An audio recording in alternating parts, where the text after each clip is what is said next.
Ma démonstration en ce dimanche 11 mai consiste à indiquer que nous venons une fois de plus de prendre l'ONU en flagrant délit de soutien au terrorisme. Le chef terroriste Ahmed Al-Shara, de son nom de guerre terroriste, Abu Mohamed Al-Jaoulani, qui a été reçu le 7 mai 2025 au palais de l'Élysée par le président français Emmanuel Macron. Ce chef terroriste fait l'objet d'une documentation scientifique de l'ONU. C'est l'ONU même qui a classé M. Ahmed Al-Shara, alias Abu Mohamed Al-Jaoulani, comme étant l'un des chefs terroristes les plus dangereux, les plus criminels, les plus recherchés au monde.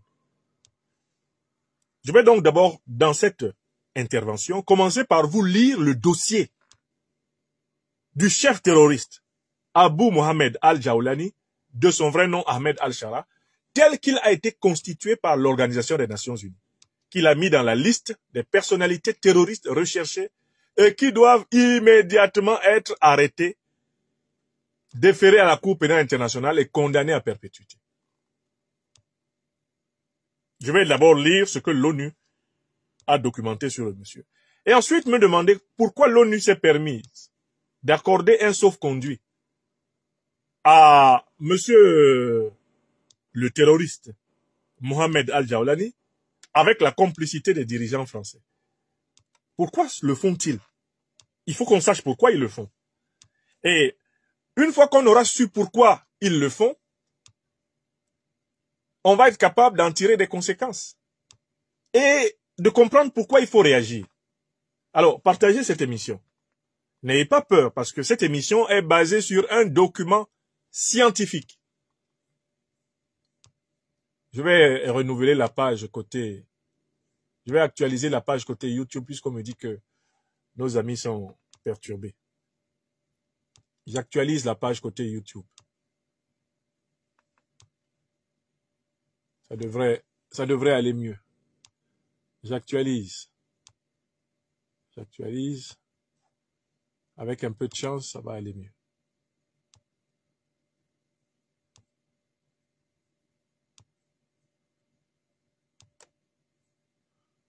J'actualise toujours pour que nos amis aient...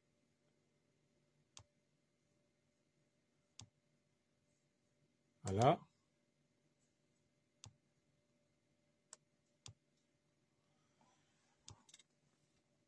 À cause de ces vérités que nous disons, tout naturellement, à cause des vérités que nous disons, tout naturellement, il y a toujours des gens qui s'attaquent à nous dès que nous lançons un sujet comme cela pour essayer de nous empêcher de parler. Alors, côté YouTube, Franklin Nyamsiwa, Cameroun, l'Afrique des libertés, s'il vous plaît, faites un bon partage de l'émission, appuyez sur le pouce levé sous la vidéo, écrivez Good Live pour contrecarrer nos ennemis. Même quand nous avons récemment lancé la page Lions et Lions indomptables pour la libération panafricaine du Cameroun, eh bien, nos adversaires, au lieu de nous répondre sur le terrain de l'argumentation, ont envoyé des équipes d'individus pour signaler la page comme diffusant un contenu dangereux. Vous voyez, moi, à peine ai-je ouvert la bouche que paniquent déjà ceux-là précisément qui vivent d'exploiter, de dominer et de terroriser les Africains. Notre force, c'est vous. Vous qui partagez l'émission, vous qui protégez l'émission, vous qui sans cesse veillez à ce que l'émission bénéficie du secours de vos machines. Vous êtes les véritables soldats de l'Afrique des libertés. Nous ne comptons sur rien d'autre que le pouvoir de la vérité et de la justice. Bon. Alors, la méthode que je vais adopter dans cette émission est la suivante. Nous allons ensemble lire la présentation qui est faite du chef terroriste syrien Ahmed Al-Shara, alias Abu Mohamed Al-Jaoulani, par l'Organisation des Nations Unies. Puis nous allons nous demander comment l'ONU peut-elle avoir parfaitement documenté le statut de terroriste de M. Al-Jaoulani et de l'autre côté autoriser le président français, exceptionnellement, à recevoir ce chef terroriste à Paris et lever ainsi, pour ainsi dire, les charges qui pèsent contre ce chef terroriste en complicité avec le dirigeant français Emmanuel Macron.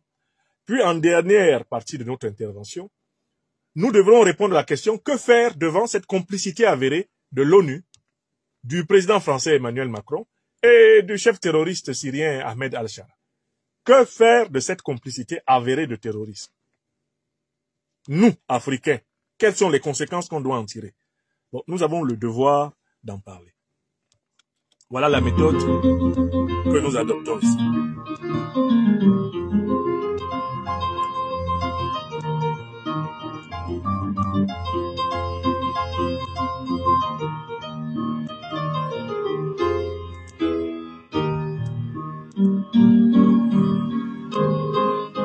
Et si le live est toujours perturbé côté Franklin Nyamsiwa Cameroun, l'Afrique des libertés, ne vous en faites pas, nous allons télécharger l'émission et nous allons la rediffuser. On va télécharger l'émission et la rediffuser. Ne vous inquiétez pas.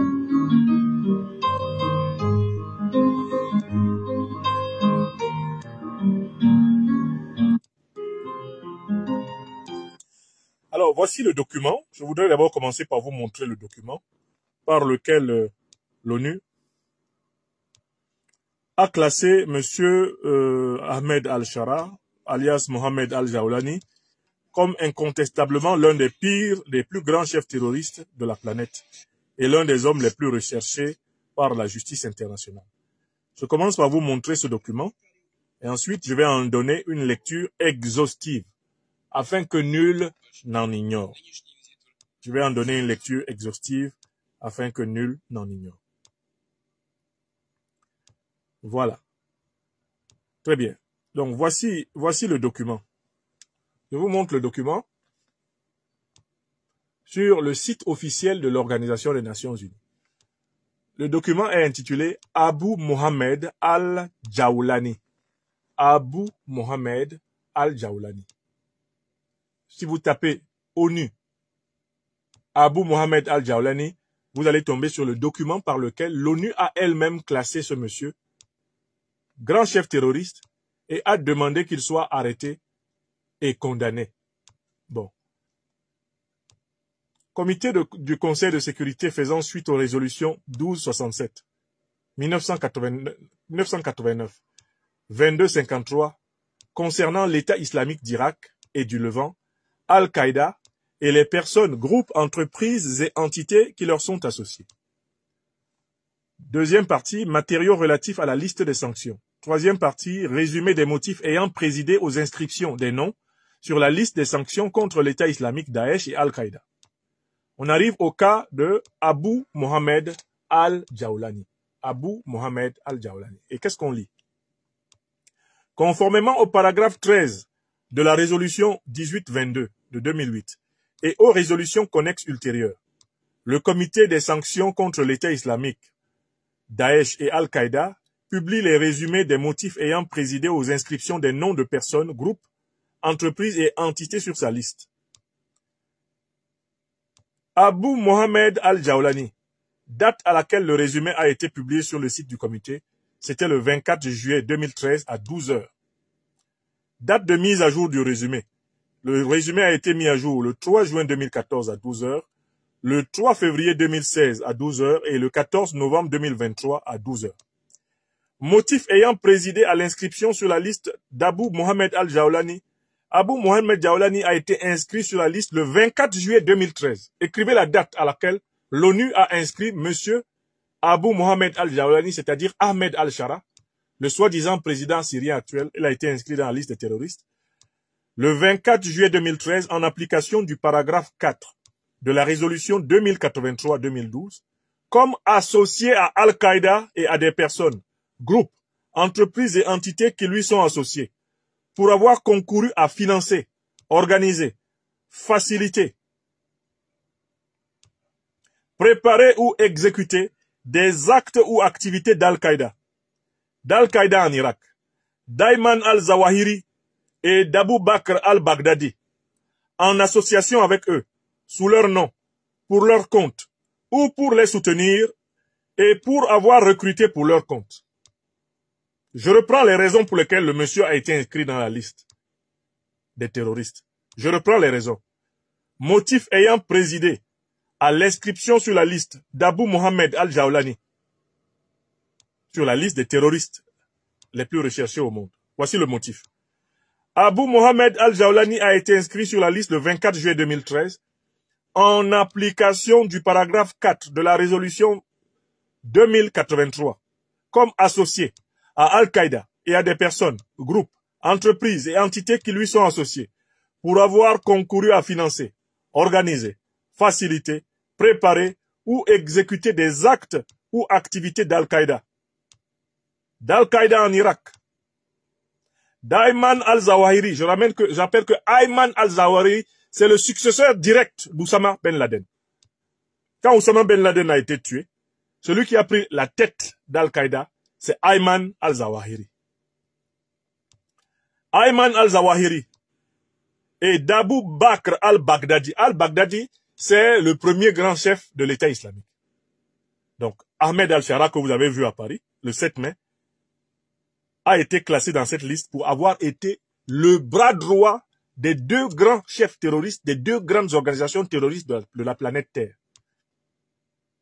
En association avec eux, sous leur nom, pour leur compte, ou pour les soutenir, et pour avoir recruté pour leur compte. C'est-à-dire que Abu Moussa al-Jawlani, c'est-à-dire Ahmed al-Shara, a recruté des terroristes pour travailler pour Al-Qaïda et pour travailler pour l'État islamique. Donc des gens qui ont tué des milliers de personnes ont été recrutés par le monsieur que le président Macron a reçu à Paris. On continue. Information complémentaire de l'ONU. Abu Mohamed al-Jawlani dirige Jabhat al-Nusra, un groupe terroriste basé en Syrie, dont le nom figure sur la liste parmi les autres noms sous lesquels est connu Al-Qaïda en Irak.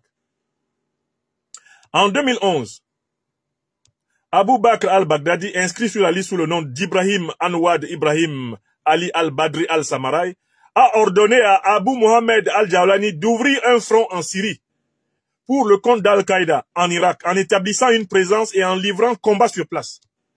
Al-Qaïda en Irak a fourni des hommes, de l'argent, des armes et des conseils à Jabhat al-Nusra de Ahmed al-Shara. On continue.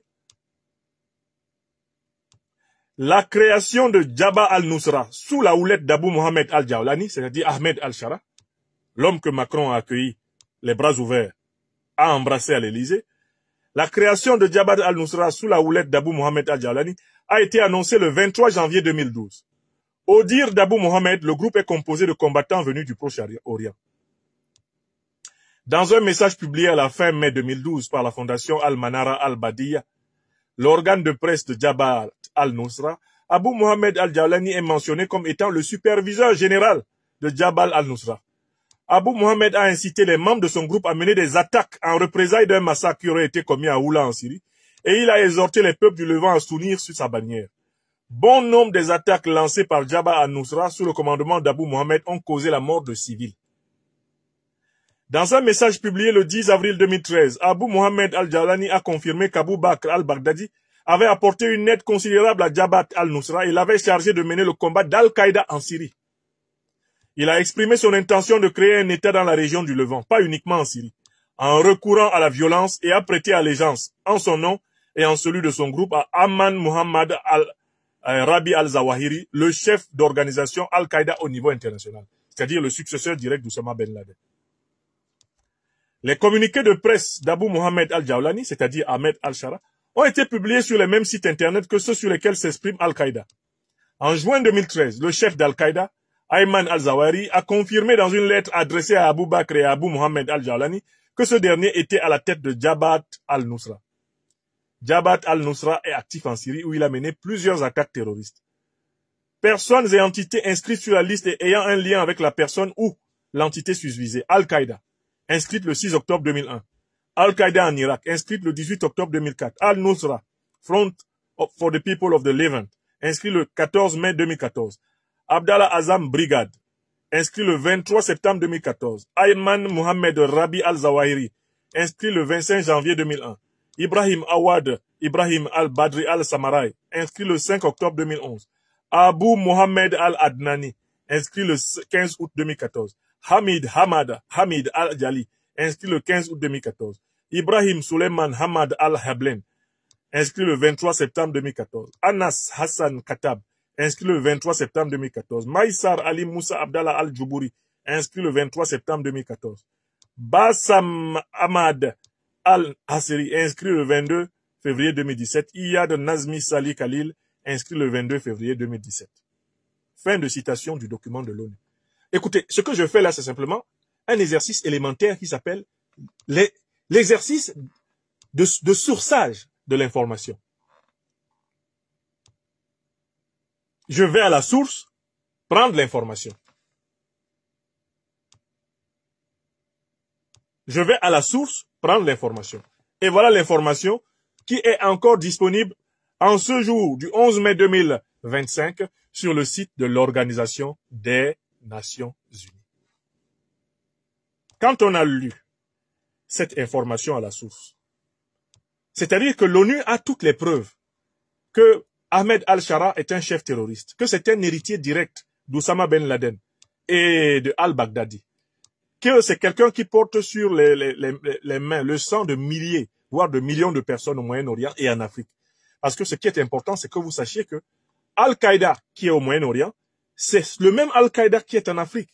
Les patrons des terroristes qui tuent au Mali, au Burkina Faso, au Niger, au Tchad, au Cameroun, au Nigeria, au Bénin, leur patron, celui dont nous parlons là, Ahmed al-Shara, c'est l'un des patrons de ceux qui tuent au Mali, de ceux qui tuent au Burkina, de ceux qui tuent au Niger.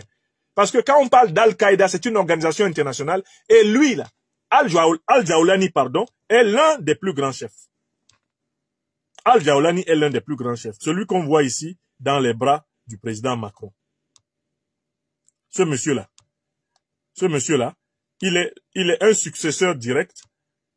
Al-Jawlani est un successeur, ce monsieur qui est dans les bras du président Macron est un successeur direct d'Oussama Ben Laden et d'al-Baghdadi. C'est un haut responsable d'Al-Qaïda et de l'État islamique. Il n'y a pas deux organisations Al-Qaïda, il y a une seule. Et lui, il fait partie des hauts responsables. Il n'y a pas deux organisations État islamique sur la terre, il y a une seule. Et lui, il fait partie des hauts responsables de l'État islamique. Alors, c'est l'ONU qui documente. Et c'est l'ONU même qui a inscrit le monsieur depuis 2012 dans la liste des terroristes les plus recherchés au monde.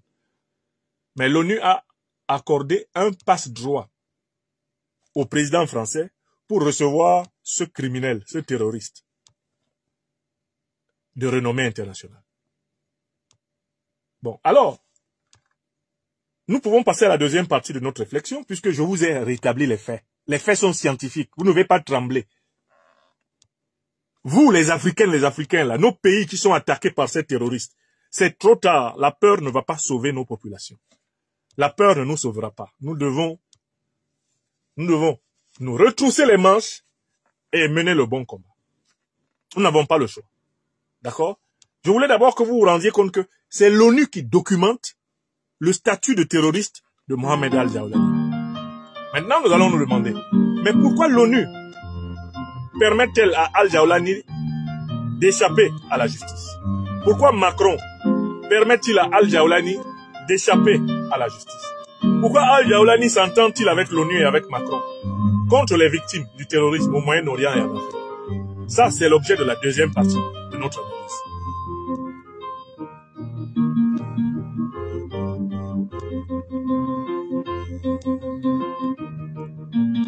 Bon, écoutez, la deuxième partie de notre analyse, c'est pas compliqué.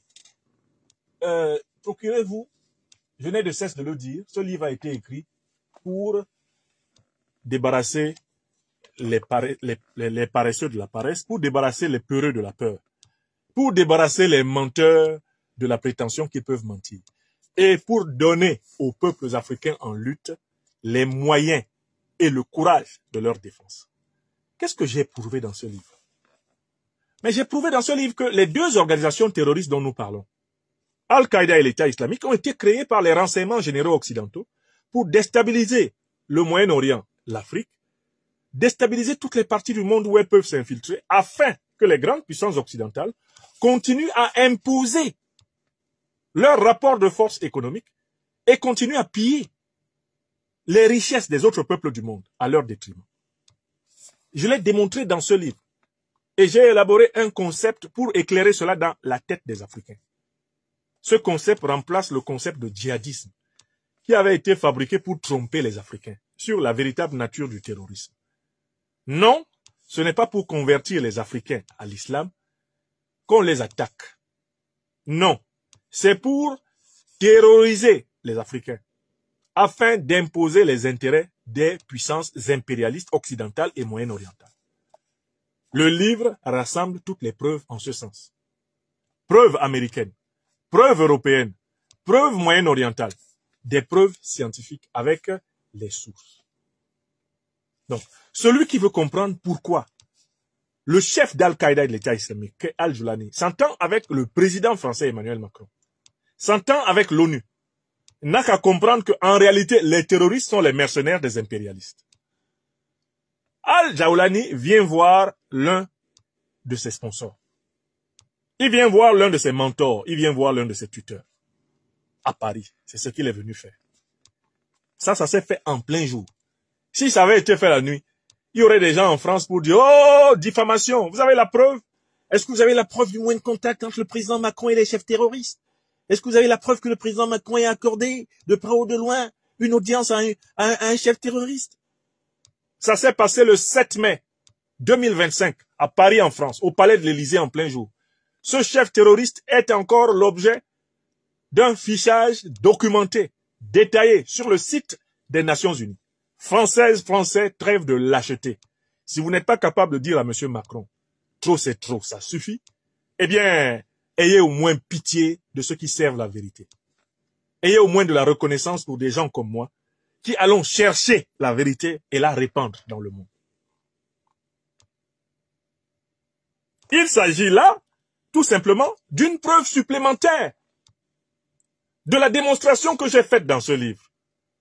Que l'Afrique n'est pas attaquée pour des raisons religieuses. Al-Qaïda et l'État islamique sont des organisations de mercenaires financées par les grandes puissances occidentales et leurs alliés du Moyen-Orient. Pour déstabiliser des pans entiers du monde où l'on veut piller le gaz, le pétrole, l'or, le cobalt, le manganèse, l'uranium, ramasser les richesses des autres parties du monde gratuitement, en y semant la désolation et par la suite en se présentant comme des bons samaritains qui apportent de l'aide au développement. C'est ce cynisme international qui est le fondement de la déstabilisation de l'Afrique aujourd'hui.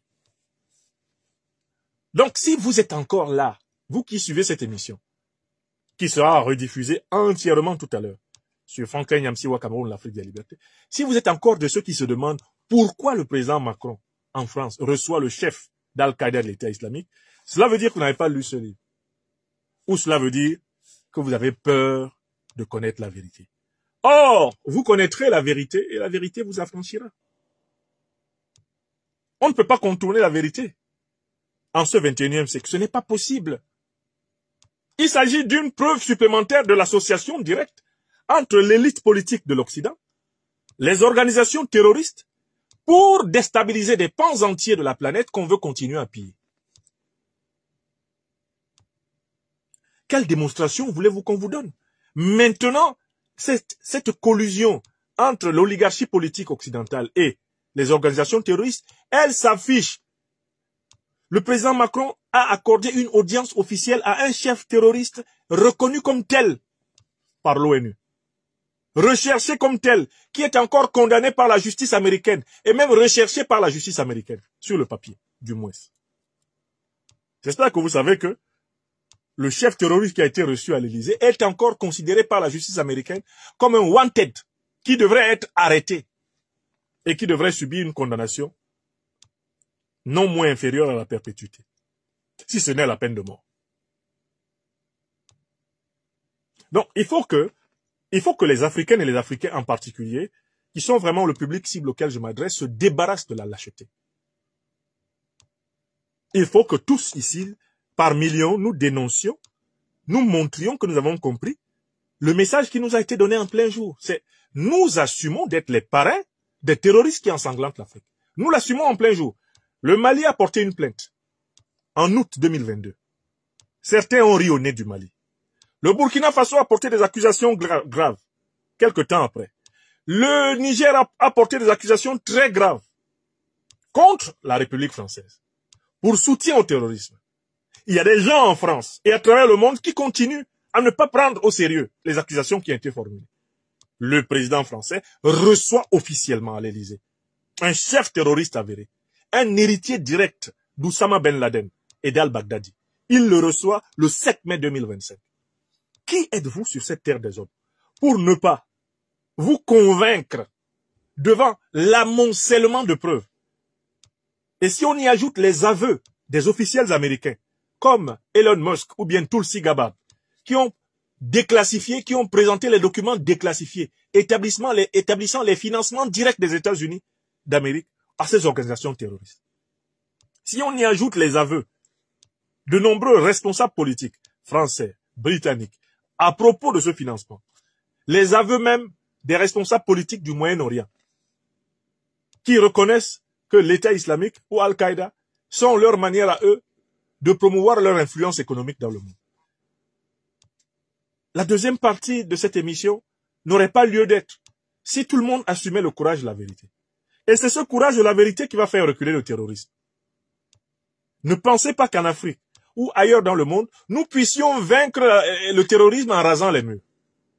Nous devons montrer que nous avons compris qui fait quoi et que nous sommes déterminés à lutter contre cela. C'est la seule chose qui puisse nous protéger, protéger nos familles, protéger nos sociétés, protéger nos pays, nos nations, protéger les générations futures.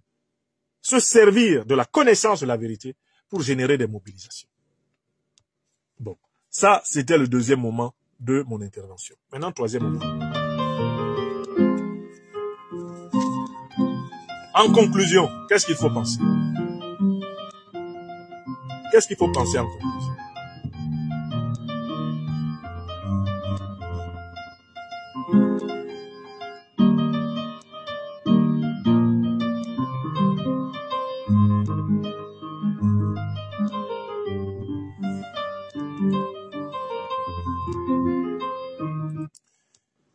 Donc, maintenant, arrivons au plan des conséquences. Nous savons que Ahmed al-Shara, chef terroriste d'Al-Qaïda et de l'État islamique, a donc été adoubé, reconnu. Le président Macron a affiché sa bonne entente avec ce chef terroriste. Il a ainsi publiquement mis fin au débat sur l'engagement de l'exécutif français aux côtés des organisations terroristes. Maintenant, c'est quelque chose d'officiel, n'est-ce pas? Le président français s'est permis d'accorder le tapis rouge de la République française à un chef terroriste, alors même que celui-ci est sous la condamnation de l'ONU comme tel. Ok. Donc, ceci signifie que, déjà on sait, pour ce qui est des puissances de l'OTAN, on savait que l'OTAN est l'organisation politico-militaire qui parraine le terrorisme. Là-dessus, il n'y avait pas de débat. Mais l'ONU, en permettant, parce que plusieurs informations concordantes indiquent que l'Organisation des Nations Unies a marqué son accord pour que M. Ahmed al-Shara soit reçu par le président français. Ou plutôt que le président français a obtenu de l'ONU une clause d'exception pour le terroriste Ahmed al-Shara pour que lui soit bien reçu. Ok, donc l'ONU, Organisation des Nations Unies, affiche ainsi une complicité directe avec un chef terroriste. C'est clair pour tout le monde. On a l'OTAN, on a la France de Macron, on a l'ONU qui s'affiche clairement comme étant clément, compréhensif, coopératif avec un chef terroriste. La question, c'est qu'est-ce qu'on fait? Nous, Africains, qu'est-ce qu'on fait? Voici, à mon avis, ce qu'on doit faire. Premièrement, nous tous ici rassemblés, nous sommes des millions sur les réseaux sociaux. Nous devons dénoncer l'ONU, dénoncer le président Emmanuel Macron, président de la République française, et son gouvernement, comme étant complices du terrorisme. À travers le fait, on n'a même pas besoin de chercher des preuves supplémentaires. Le simple fait d'avoir facilité la réception à l'Élysée de M. Ahmed al-Shara est une preuve du soutien au terrorisme. Donc, d'abord, nous devons assumer, tous ici, pas seulement moi, parce que ça nous concerne tous. Nous sommes tous des victimes, directes ou indirectes, potentielles ou réelles du terrorisme. Ne pensez pas que je suis en train de mener un combat individuel, c'est un combat collectif. Cela concerne nos pays. Cela concerne nos frères et sœurs. Cela concerne nos villages. Cela concerne nos villes.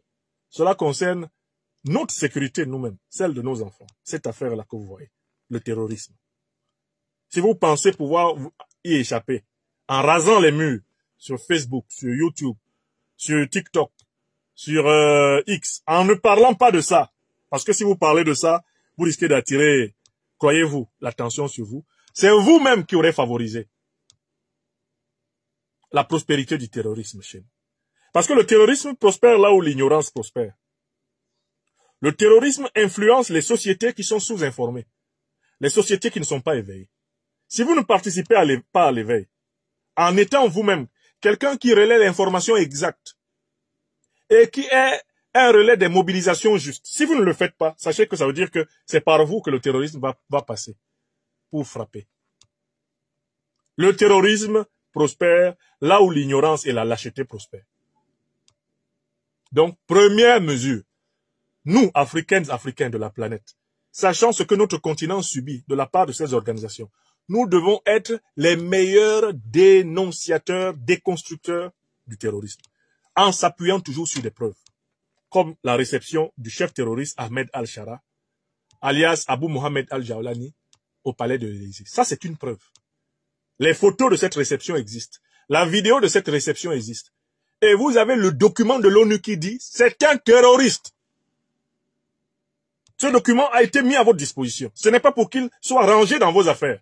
C'est pour que vous le publiez dans tous les pays africains où vous vivez. C'est pour que vous le publiez dans toutes les diasporas africaines où vous vivez. C'est pour que vous le publiez sur toutes les pages que vous possédez sur les réseaux sociaux. Parce que ça, c'est la première muraille.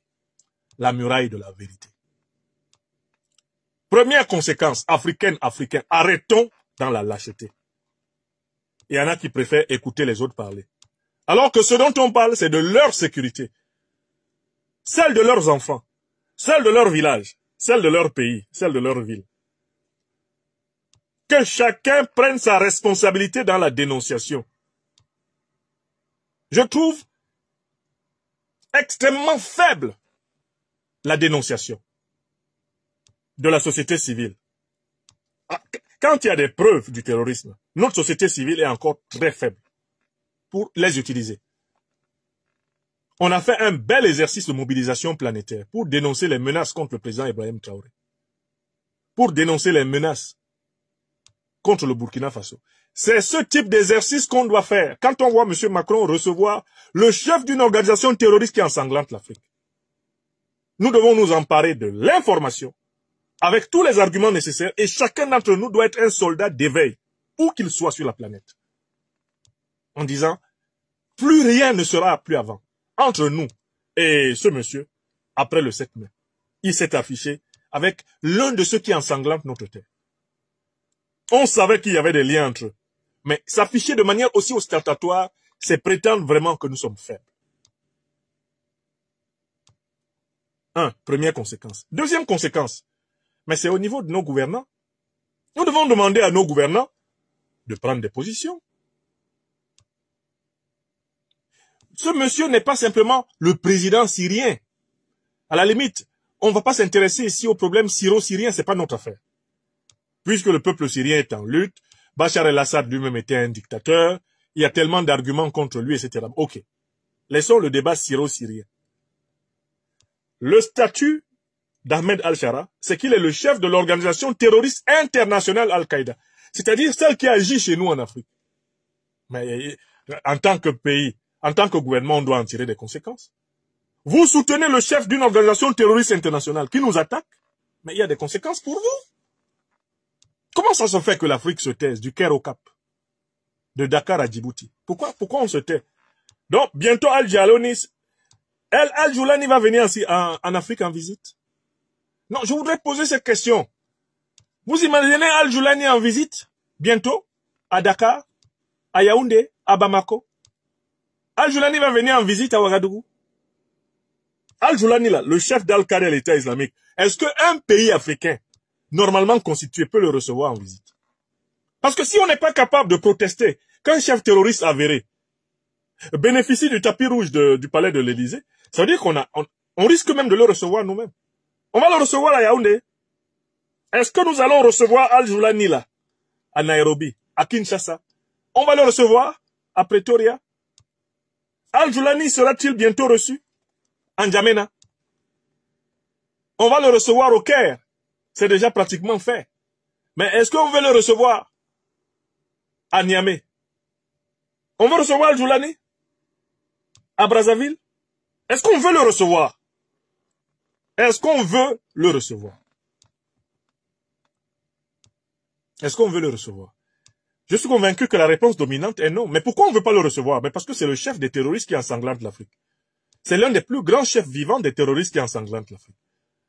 Alors, si on ne peut pas vouloir recevoir ce type, y compris malgré qu'il prétende être le chef de l'État syrien, si on ne peut pas vouloir le recevoir, parce que c'est un chef terroriste, mais il faut tirer des conséquences envers ceux qui le reçoivent.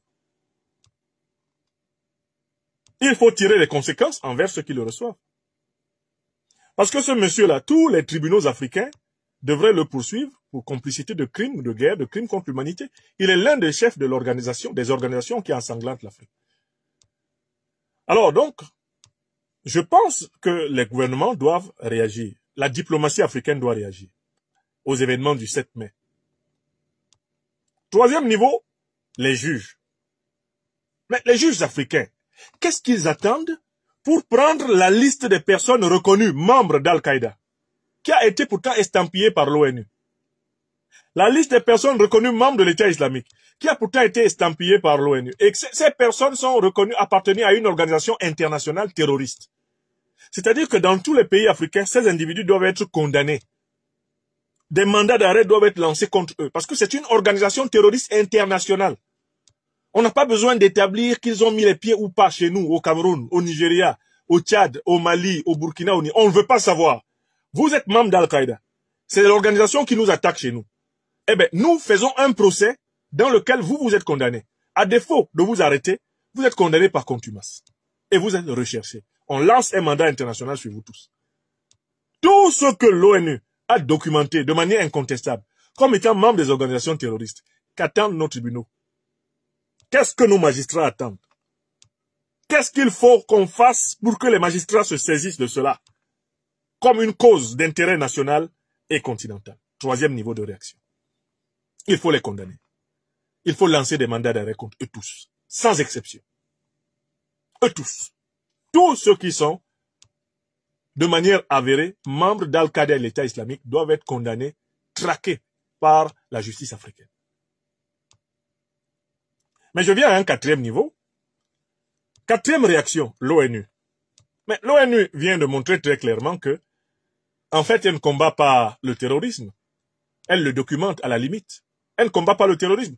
Qu'est-ce que nous avons encore à avoir des représentations de l'ONU sur notre sol, alors que l'ONU est complaisante envers les organisations terroristes qui nous attaquent? Moi, je pense qu'au minimum, l'Afrique doit devoir veiller à ce que toutes les troupes de l'ONU quittent son sol. Sans exception, toutes les troupes de l'ONU.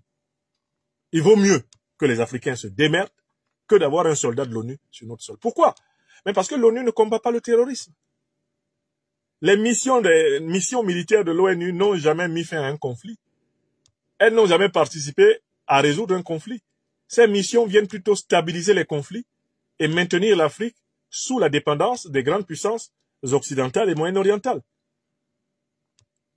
Donc, la quatrième conséquence de toute cette affaire, c'est il faut chasser l'ONU de l'Afrique. Vous avez vu ce qu'ils ont fait? Ils documentent Ahmed al-Shara comme chef terroriste et ils permettent à Macron de le recevoir. C'est un mépris pour les Français qui ont été assassinés dans le cadre des attentats terroristes d'Al-Qaïda et de l'État islamique, c'est évident, et l'ONU participe à ce mépris. Mais c'est un mépris encore plus grand pour les millions d'Africains déplacés de guerre, victimes du terrorisme, les centaines de milliers d'Africains qui sont tués depuis plusieurs décennies. L'ONU s'en fout. L'ONU accorde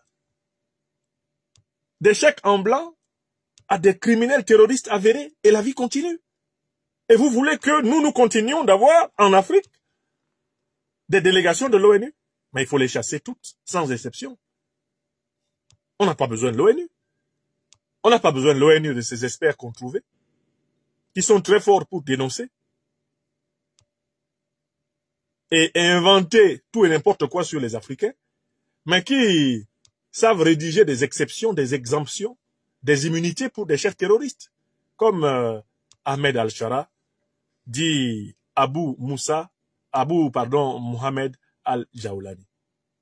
Voilà au moins les 4 réactions.